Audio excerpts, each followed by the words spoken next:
ખુરશી ઉપર ઉભા ઉભા ચા પીવાય નહીં અને ચાખવા હાટું હોટલમાંથી ભાણું મંગાય નહીં. અને વાતની વાતમાં મિત્રને મીઠો ઠપકો દઈ દેવાય, પણ ઊભી બજારે ઘરવાળીને વાંદરી કહેવાય નહીં.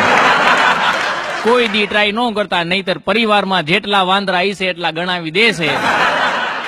અને આ જગતના ચોકની માલિપા કંઈક યુવતીઓ પેન્ટ પહેરતી થઈ ગઈ, પણ ભાયડાથી કોઈ દિવસ ઘાઘરી પહેરાય નહીં.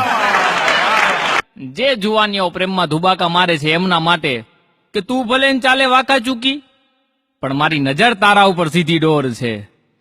તું ભલે ને ચાલે વાંકા ચૂકી, પણ મારી નજર તારા ઉપર સીધી ડોર છે. અરે આ તો પ્રેમ છે વાલી તારાથી, બાકી આ છોકરી તો વાહે અને મોર છે.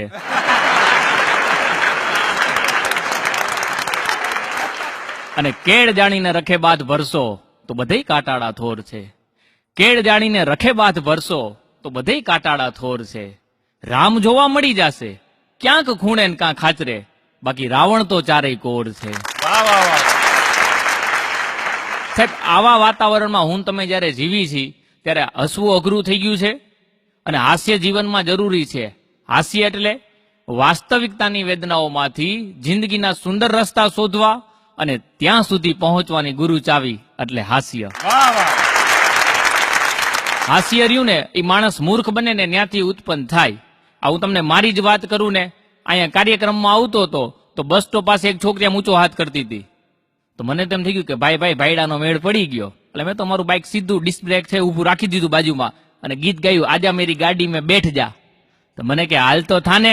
મેં કીધું ખીજાય શું, હાથ તો ઊંચા કરસ. મને કે ડોબા તારી પાછળ રિક્ષા આવે એને ઊભી રાખું છું.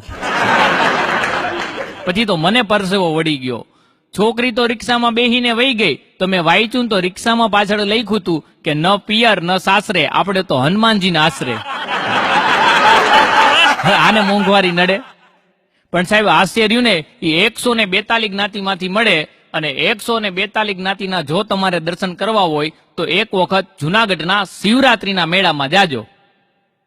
આ વખતે હું ગયો તો, મારા મિત્ર છે ગુણવંતભાઈ ચુડાસમા, એને કીધું કે ત્યાં નાગા બાવા હોય, સાધુ સંતો હોય, એના પગે લાગી લે, તારો બેડો પાર થઈ જશે.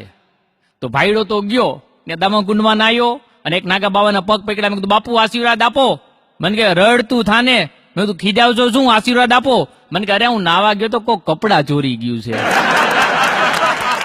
પછી તો મને પરસેવો વળી ગયો. પણ સાહેબ, આ ટેકનોલોજીનો જમાનો, મોડર્ન જમાનો, ફેસબુકનો જમાનો, વોટ્સઅપનો જમાનો.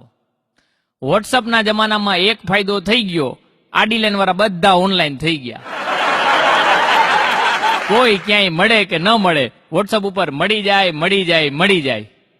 અને આ વોટ્સઅપ અને નાના બાળકનું ડાયપર બે એક હરખાઓ. હા, આપણે વોટ્સઅપમાં થોડી વારે જોયા રાખી કે કઈ એવું નથી ને. ઓમાં એમ જ છે, બાળકના મમ્મી બાળકના ડાયપરમાં થોડી વારે જોયા રાખી કે કઈ એવું નથી ને. એ મારા વાલા બધાને નમ્ર વિનંતી છે કે પેટમાં પૈસા નાખજો, નેટમાં ઓછા. પેટમાં હશે ને તો કામ લાગશે. અને સાહેબ, પેલાના સમયમાં આંખ બંધ થતી ને ત્યારે મને તમને નીંદર આવી જતી. અને હવે મારી તમારી કઠણાઈ એ છે કે આ નેટ બંધ થાય છે ને ત્યારે નીંદર આવે છે. પણ સાહેબ, આ તો ટેકનોલોજીનો જમાનો. અત્યારના નાના બાળકોને વતાવ્યા થાય નહીં હો. મોડર્ન જમાનાના બાળકો અજબરા હોય છે. હમણાં તો એક સાહેબે એક છોકરાને પૂછ્યું કે દરિયાની વચ્ચે લીંબુનું ઝાડ હોય તો લીંબુ કેવી રીતે તોડાય. અને છોકરો કે સાહેબ આમ હાથ લાંબો કરું અને આમ લીંબુ તોડી લઉં. તો સાહેબ કે એવડો મોટો હાથ લાંબો કોણ તારો બાપ કરશે?